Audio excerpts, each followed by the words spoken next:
साबिक chairman FBR Shabbar Zaidi की तहरीक इंसाफ दौर की मुआशरी पॉलिसीज पर तनकीद। PTI तर्जुमान ने रद्द-ए-अमल देते हुए कहा कि शब्बर जैदी की गुफ्तगू हकाइक के मुनाफी करने की कोशिश है। उनके बेबुनियाद दावे एक उलझे हुए जहन की निशानी है और दावों को हकीकत मान भी लिया जाए तो शब्बर जैदी इसकी जद में आते हैं, जिस पर शब्बर जैदी ने ट्वीट करते हुए लिखा कि मैंने पार्टी पर नहीं सिस्टम पर तनकीद की है। चेयरमैन PTI की इक्तसादी पॉलिसी में कोई खराबी नहीं थी, अलबत्ता माफिया ने मुल्क को कंट्रोल किया हुआ था।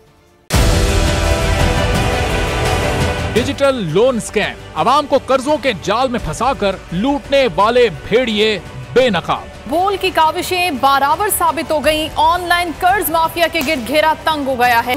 बोल ने दिया अपने आवाम का साथ, उठाई इस स्कैम के खिलाफ आवाज। बोल की डिजिटल लोन स्कैम के खिलाफ आगाही मुहिम की सबसे बड़ी ट्रांसमिशन 59% आवाम ने देखी अपनी स्क्रीन पर, क्योंकि बोल है पाकिस्तान का नंबर 1 न्यूज चैनल।